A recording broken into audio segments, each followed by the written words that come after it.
चलो जी, हम लोग बनाएंगे आज डीपीपी 56 का क्वेश्चन। देखते हैं किस प्रकार से बनेगा। क्वेश्चन नंबर फर्स्ट कह रहा है कि 6 धनात्मक पूर्णांकों को लेते हुए एक असमान अवयव रखने वाले कितने भिन्न भिन्न अभिहु बनाए जा सकते हैं। देखिए, कह रहा है कि प्रथम 6 धन पूर्णांक, प्रथम 6 धन पूर्णांक 1 2 3 4 5 6। देखो तो प्रथम 6 धन पूर्णांक यही है, 1 2 3 4 5 6। उसी को सजाना है और कितने भिन्न भिन्न अभिहु बनाए जा सकते हैं। अब देखो, अब ये जो है ये अभिहु में सजाना है तो ये सदस्यों की संख्या हो गया, क्योंकि सजाना तो इसे ही है।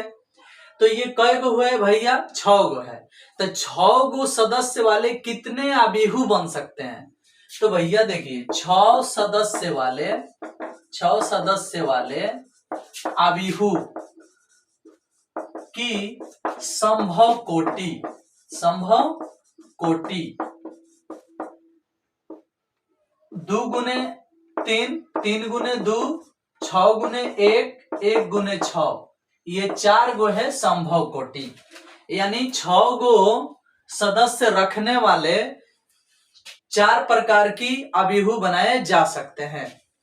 अब सोचो जरा कि 2/3 बनाओगे तो उसमें 2 गो रो होगा और 3 गो कलम होगा। इस तरह से देखो तो, 2 गो रो है, 3 गो कलम है। अगर हाई बनाओगे तो इसमें 3 गो रो है और 2 गो कलम है। देखो तो, ये वाला हाई हो गया। अगर हाई बनाओगे 6/1 तो 6 गो रो होगा और 1 गो कलम होगा। ऐसे देखो तो, 6 गो इसमें 6 गो रो होगा, 1 गो कलम होगा, इस प्रकार से देखिए तो।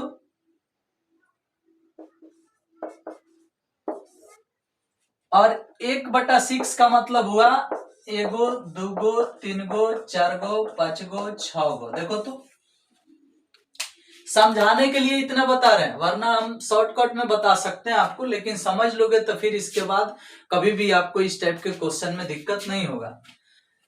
तो 6 गो सदस्य रखने वालों की संभव कोटि तो है ही है, ये बात आप पहले से पढ़े हो। तो 2/3 मतलब 2 गो रो 3 गो कलम वाला है, और 3 गो रो 2 गो कलम वाला है, 6 गो रो 1 गो कलम वाला है, 1 गो रो 6 गो कलम वाला है। लेकिन इस सभी अभिहु में तो सजाना इसे ही है, 6 गो सदस्य को।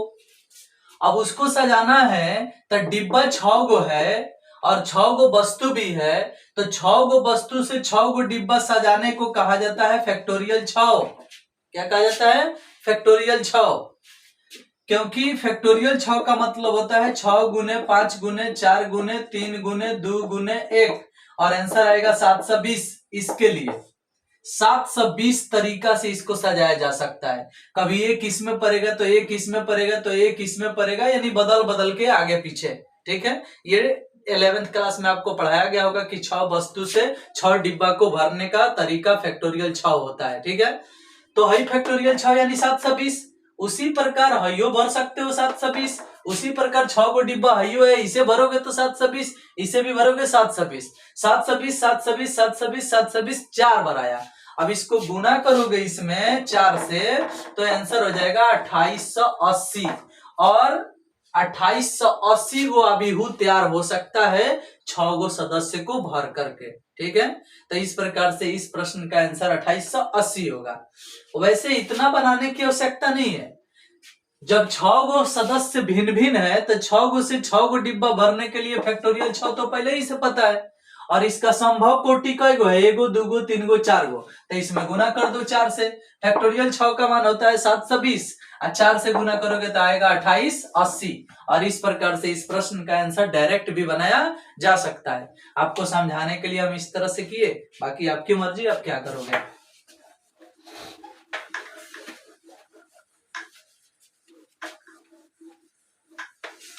चलिए, नेक्स्ट क्वेश्चन कह रहा है कि यदि ये इक्वल टू, बताइए ये क्वेश्चन जो अभी हम बनाने जा रहे हैं ये 2-3 बार आप बना चुके हो। कह रहे A equal to cos alpha minus sine alpha, फिर कह रहा है sine alpha cos alpha, A plus A dash के मान जो है वह आई के बराबर है, तो अल्फा का मान बताएं। ये सवाल हम 2-3 बार बना चुके हैं, इसका आंसर π/3 आता है, तुम भी देख लो। क्या करना है, हाँ ये दिया है इसका ए डैश निकाल लो, माने ऐसा ऐसी है तो ऐसा ऐसी लिख दो, ए डैश निकल जाएगा, इसको जोड़ दो तो ए प्लस ए डैश निकल जाएगा, उसे आई के बराबर ले लो, सामने सामने तुलना कर दो, कॉस थीटा बराबर आ जाएगा, कॉस अल्फा बराबर आ जाएगा 1/2, और उस हिसाब से आप बता दोगे कि अल्फा का मान π/3 60 डिग्री। तीसरा नंबर क्वेश्चन देखिएगा। हाँ जी, तीसरा नंबर क्वेश्चन भी बहुत बेहतरीन क्वेश्चन है, 2018 में पूछा था। Limit n tends to infinitive e के पावर 1/n, e के पावर 2/n, e के पावर 3/n और plus dash dash plus e के पावर n/n बटा में n, इसका क्या मान होगा। 2018 में ये क्वेश्चन आया था, बहुत बेहतरीन क्वेश्चन था। देखो तो भाई जो ऊपर वाला क्वेश्चन दिख रहा है ना, ऊपर वाला ये जीपी में है, और जीपी में आप जानते हो कि प्रथम पद ए होता है, और इसमें इससे भाग दोगे तो निकलेगा कौन सी, सार्वनुपात आर। देखो तो हम बोल सकते हैं ए बराबर ई के पावर 1/n, और आर निकालना होगा तो इसमें इससे भाग दोगे तो कट के ई के पावर 1/n बचेगा। देखो तो e के पावर 1/n यहाँ एगो है, e के पावर 1/n यहाँ 2 गो है, क्योंकि इस पर 2 लिखा है। तो जब इसमें इससे भाग दोगे तो क्या होगा, एगो कट जाएगा, एगो बच जाएगा।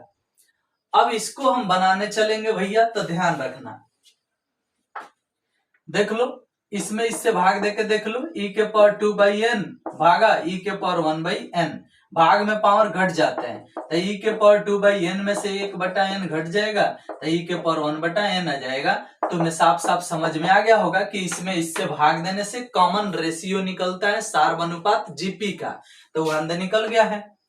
अब होता क्या है कि एसएन का फॉर्मूला, यानी है योगफल है, जोड़ दिया है, तो एसएन का फॉर्मूला होता है जीपी का, जीपी के एसएन का फॉर्मूला होता है a इंटू आर के पावर n माइनस 1 बटा आर माइनस 1 ही होता है। उस हिसाब से करोगे तो n को साइड कर लो, 1/n साइड हो गया, और इसको बनाओगे तो a मतलब क्या भैया, a मतलब e के पावर 1/n, a e के पावर 1/n ऐसे हो गया, और इनटू में r के पावर n, तो r है ना है, इसका पावर n करोगे तो क्या हो जाएगा, इसका पावर n करोगे, इसका पावर ऐसे, इसका पावर n करोगे तो n कट जाएगा, खाली e बचेगा। तो हम बता दिए कि r के पावर n करने से खाली e बचेगा। समझ में आया, देख लो r है, इसका पावर n करोगे तो इधर भी पावर n करोगे, n कट जाएगा तो खाली e बचेगा। माइनस में 1 है तो -1, और बाटा के नीचे r माइनस 1 है तो इतना माइनस है ना, r का मान है e के पावर 1/n माइनस में 1 ऐसे लिख दो। देख लो नीचे r माइनस 1 है, तो इस प्रकार से तनी ध्यान देना, n जो है इस साइड हो गया तो 1/n यह गुना में आ गया, और इसका योगफल इस सूत्र पर बनाया जाएगा, तो a का मतलब e के पावर 1/n तो यहाँ लिखा गया, r के पावर n करने से खाली e आएगा, माइनस में 1 है तो -1 दे दिए, नीचे वाला r है तो r का मान है ना लिखा है, यहाँ लिख दिए, -1 तो -1 दे दिए। अब इसको हल करना है तो थोड़ा सोचो, जब n टेंस टू इन्फिनिटिव होगा, सोचना, जब n टेंस टू इन्फिनिटिव होगा तो 1/n टेंस टू 0 होता है। ये एक नियम है, इस बात को गौर करना। देखो कैसे, 1/n के मान 0 कब होगा, जब n के मान इन्फिनिटिव होगा। तो हाई बात बोलो चाहे हाई बात बोलो, दोनों सेम है, यानी n टेंस टू इन्फिनिटिव को ट्रांसफर किया जा सकता है 1/n टेंस टू 0 में। अब ये बात तुम समझ सकते हो कैसे ट्रांसफर किया जा सकता है, क्योंकि n के जगह इन्फिनिटिव रखोगे तो 1/इन्फिनिटिव का मान 0 आता है। एक में इन्फिनिटिव से मतलब एक चीज को इन्फिनिटिव टुकड़ा करोगे तो 0 हो जाता है। तो जब n टेंस टू इन्फिनिटी दिया है तो ये ट्रांसफर हो जाएगा 1/n टेंस टू 0 में। तो सीधे सीधे अब n टेंस टू इन्फिनिटी ना लिख के हाई लिखा करो, लिमिट 1/n टेंस टू 0, और यहां बच गया 1/n हाई वाला, और e के पावर 1/n आ e माइनस 1 आ बटा में e के पावर 1/n माइनस में 1, इस तरह से देख लो। अब हाई जो 1/n है ना, इसको पलट के कहा भेज सकते हो, एकदम नीचे, इसके नीचे। समझ में आया? तो ये एक अच्छा नियम बन जाएगा। देखो कैसे, ये वाला ऊपर वाला मिटा दे रहे हैं आपको समझाने के लिए। देखिएगा, देखिए तो 1/n जो है यहाँ दिया है, यहीं से इसको नीचे भेजोगे तो यहाँ खाली n हो जाएगा, क्योंकि n ही पलट के ऊपर जाके 1/n होता है। देखो कैसे, limit n tends to 0, sorry 1/n tends to 0, आई वाला लिख दिए यहाँ। अब हाई जो n यहाँ दिख रहा है 1/n, इसको इसके बटा में n लगाया जा सकता है। कैसे? e के पावर 1/n हाई वाला उतार दो, e माइनस 1 हाई लिख दो, बटा खींच दो, e के पावर 1/n माइनस 1 लिख दो, और ये 1/n है ये यहाँ दे दो, क्योंकि तुम जानते हो ऐसे 1/n, क्योंकि तुम जानते हो कि हाई 1/n यहाँ से पलटेगा तो यहाँ आ जाएगा 1/n हाई से। देख रहे हो, अगर यहाँ से हाई उड़ा देना हो तो 1/n यहाँ लिख सकते हो, क्योंकि तुम ही जानते हो कि हाई n पलटता है, यहाँ से पलटेगा, तो इसके लिए, सिर्फ इसके लिए हाई मेन बटा है, 1/n पलटेगा तो यहाँ आ जाएगा, सीधे सीधे पलट के ही ऐसे आ जाएगा n/1। अब हाई 1 नीचे से हट जाएगा तो n के ऊपर 1 लग जाएगा, और ये 1/n हाई सेट हो जाएगा। समझ रहे हो ना? तो हाई जो 1/n है इसको नीचे भेजेंगे तो इसके जैसा हो जाएगा। ठीक है, अब चलो, e के पावर 1/n माइनस 1/1/n हो गया, ऐसे हो गया। ठीक है, ये वाला 1/n यहाँ से नीचे आ गया, इसके नीचे आ गया, तो 1/n यहाँ सेट हो गया। ठीक है, अब चलो, अब तुम क्या कर सकते हो कि 1/n का मान 0 पुट करोगे, तो तुम्हें एक फॉर्मूला पढ़ाया गया है कि limit x tends to 0 e के पावर x माइनस 1/x बराबर 1 होता है। तो देखो तो, limit 1/n tends to 0 e के पावर 1/n माइनस 1/1/n हाई वाला इस फॉर्मूला को फॉलो कर रहा है, तो इस टोटल का मान 1 हो जाएगा। 1/n के जगह 0 पुट करोगे तो e के पावर 0 इंटू e माइनस 1 हो जाएगा, और ये टोटल का मान इस फॉर्मूला से क्या हो जाएगा भैया, 1 हो जाएगा। अब e के पावर 0 का मान क्या होता है, 1 होता है, 1 से इसमें गुना होगा तो इसका आंसर e माइनस 1 आ जाएगा। और इस प्रकार से इस प्रश्न को सॉल्व करके इतना लाया जा सकता है। ठीक है, अब इतना बड़ा प्रश्न 2018 में इसलिए पूछ दिया था क्योंकि उस वक्त थोड़ा सा बिहार बोर्ड पगला गया था, इसलिए इस टाइप का क्वेश्चन पूछ रहा था। और अभी इसको देख के ही तुम लोग आंसर याद कर जाओगे तो आंसर डायरेक्ट बता दोगे, क्योंकि जब क्वेश्चन कोई ज्यादा टफ लेवल का हो जाता है ना तो बच्चे उसको याद कर जाते हैं। जाओ फिर से दोबारा, कौन इतना बनाने जाएगा, आंसर ही याद रखेंगे, e माइनस 1। समझ रहे हो? तो तुम भी ऐसा कर सकते हो, तुम्हारी मर्जी है, बट हम समझा के तुम्हें बना दिए। कैसे बनाओगे ये तुम जानो।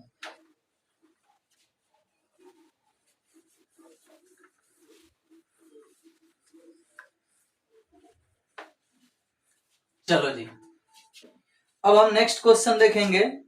करा कि साइन कॉस इनवर्स एक्स बराबर व्हाट। क्वेश्चन नंबर 4 है, करा कि साइन कॉस इनवर्स एक्स बराबर व्हाट। कॉस को साइन में बदलना रे भैया, root under 1 minus x square कर देते हैं, हो गया आंसर। ये कौन बड़ी बात है। 5 नंबर क्वेश्चन कर रहा है कि cos tan inverse 2/3 plus cot inverse x, cot inverse x बराबर 0, तो x का मान बताएं। कहो ये कौन बड़ी बात है। देखो तो, ध्यान लगाओ तो, यहाँ बराबर में 0 है, इसका मतलब है कि cos 90 का मान 0 होता है। अब भाई 90 पूजा देना है इसको, cos 90 ही हो जाएगा तो 0 आ जाएगा। अब इसको 90 पुजाना है तो tan inverse x plus cot inverse x बराबर π/2 होता है।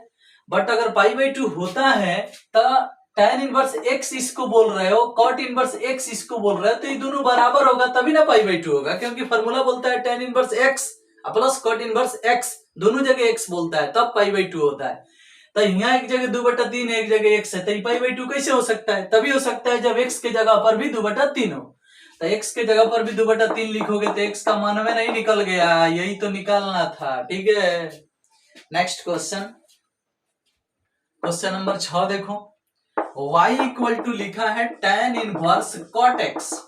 अब बताओ भैया cot को tan में बदलना है, इस पर इनवर्स नहीं है तो भाई π/2 में से घटा दो ना भैया, आ जाएगा π/2 में से घटाओगे तो। और जब π/2 में से घटाओगे तो cot भी tan में बदल जाएगा और tan tan हट जाएगा, तो आंसर तो π/2 माइनस x से आएगा ना। नहीं समझा क्या? बराबर दे दो, tan इनवर्स उतार लो, cot x को tan में बदलना है तो लिखो tan 90 डिग्री माइनस थीटा, इसे लिख सकते हो tan 90 माइनस थीटा बराबर cot थीटा। अब tan tan हट जाएगा, आंसर आ जाएगा π/2 माइनस x।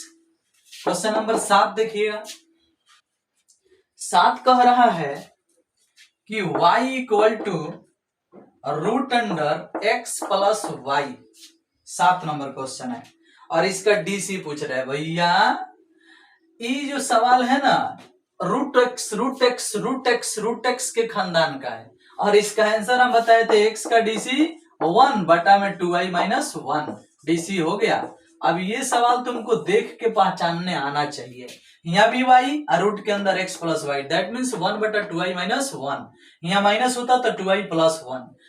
बनाना चाहते हो तो रूट इधर भेज दो, y स्क्वायर हो जाएगा, फिर डीसी कर दो, dy/dx कॉमन कर लो, आंसर उतना ही आएगा। ठीक है, 8 नंबर क्वेश्चन देखो, 8 नंबर कह रहा है कि डी tan x के डीसी पूछा जा रहा है। भैया tan x का डीसी sec स्क्वायर x होता है, tan x का डीसी sec स्क्वायर x। आगे 9 नंबर में पूछा जा रहा है sin x का डीसी, sin स्क्वायर x का डीसी, sin स्क्वायर x का डीसी हम पढ़ाए हैं sin 2x, sin square x का डीसी हम पढ़ाए हैं sin 2x। उसके बाद कर रहा है sin स्क्वायर x के डीसी sin x के सापेक्ष में, 10 number question, sine square x का डीसी साइन x के सापेक्ष में। वाह भाई, तो क्या होगा? खाली 2 sin x होगा, दूसरा क्या होगा तुम बताओ? x स्क्वायर के डीसी x के सापेक्ष में 2x होता है, तो साइन स्क्वायर x के डीसी साइन x के सापेक्ष में 2 sin x होगा। ये कौन बड़ी बात है? तो क्वेश्चन नंबर 10 भी हम लोग बना ही लिए। 10 के बाद हम अब देखने वाले हैं क्वेश्चन नंबर 11। आओ देखते हैं क्वेश्चन नंबर 11 कैसे बनेगा। y बराबर रूट एक्स, y बराबर रूट एक्स, डीसी होगा इसका, हाँ डीसी करना है तो रूट एक्स का डीसी कौन नहीं जानता है? 1/2 रूट एक्स। 40 बार सवाल बनवाएगा क्या रे भैया? रूट एक्स का डीसी 1/2 रूट एक्स, डायरेक्ट लिख दिए आंसर। देखो ये 12 नंबर क्वेश्चन था, सॉरी हाई 12 नंबर क्वेश्चन है ये वाला। 11 नंबर क्वेश्चन क्या है वो देख लो, ये 12 नंबर क्वेश्चन था रूट एक्स का DC 1/2 root x. 11 number question कर रहा है log x के पावर x का डीसी बताइए, log x के पावर x के डीसी। अब हेकर डीसी कोई पूछ रहा है तुमसे तो तुम्हें नहीं समझ में आ रहा है कि x को पहले घुमाओ, क्योंकि log के साथ में आया है, पावर घूमेगा log के फॉर्मूला से, डीसी नहीं log के फॉर्मूला से, तो पहले x घूम जाएगा तो ये हो गया dx log x और बटा में dx। अब x log x का डीसी होगा log x plus 1, x log x का डीसी होगा log x प्लस 1। चलिए इसके बाद हम पहुंचेंगे 13 नंबर क्वेश्चन पर।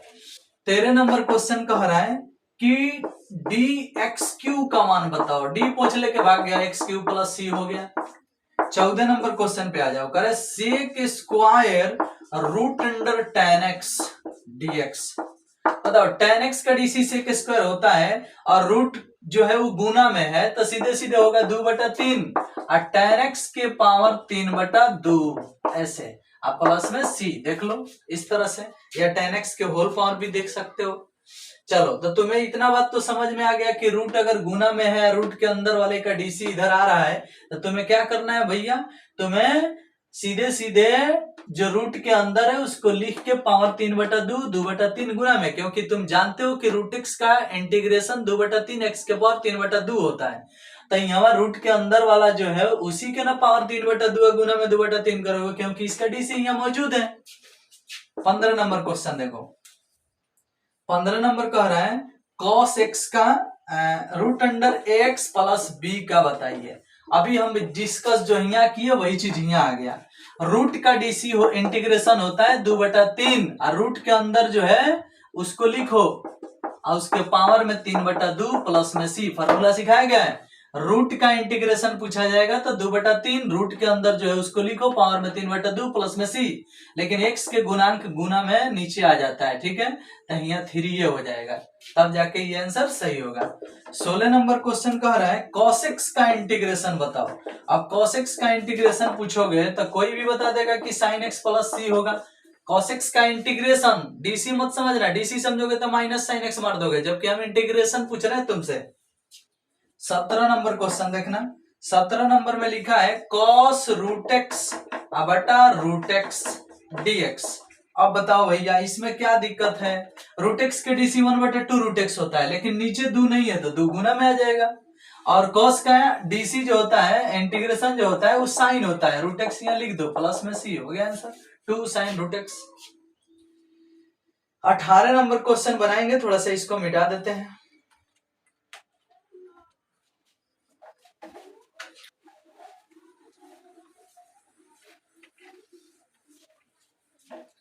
चलो तो इस प्रकार से हम लोग बनाएंगे हम 18 नंबर क्वेश्चन। देखिए तो 18 नंबर क्वेश्चन कह रहा है कि सेक स्क्वायर 3x प्लस 2 का इंटीग्रेशन, सेक स्क्वायर का इंटीग्रेशन tan x होता है, हर कोई जानता है, x में जितना लिखा है उतना लिख दो, और x के गुणांक 3 है तो भाग में आएगा ये, प्लस में सी हो गया answer, 1/3 tan 3x plus 2 plus में सी। और उसके बाद देखो 19 नंबर क्वेश्चन देखना, 19 नंबर करे x square plus 3x plus 2 का इंटीग्रेशन, कौन नहीं बताएगा। एक्स स्क्वायर का क्या होता है x³ 3x का क्या होता है 3x² 2 और 2 का क्या होता है 2x प्लस में सी, हो गया आंसर। चलिए इसके बाद 20 नंबर आखिरी क्वेश्चन है e⁻³ 3x का इंटीग्रेशन। अरे भैया e⁻³ 3x, x के गुणांक भाग में प्लस में सी, हो गया आंसर। इस प्रकार से ये डीबीपी खत्म हुआ, नेक्स्ट डीबीपी का इंतजार करें।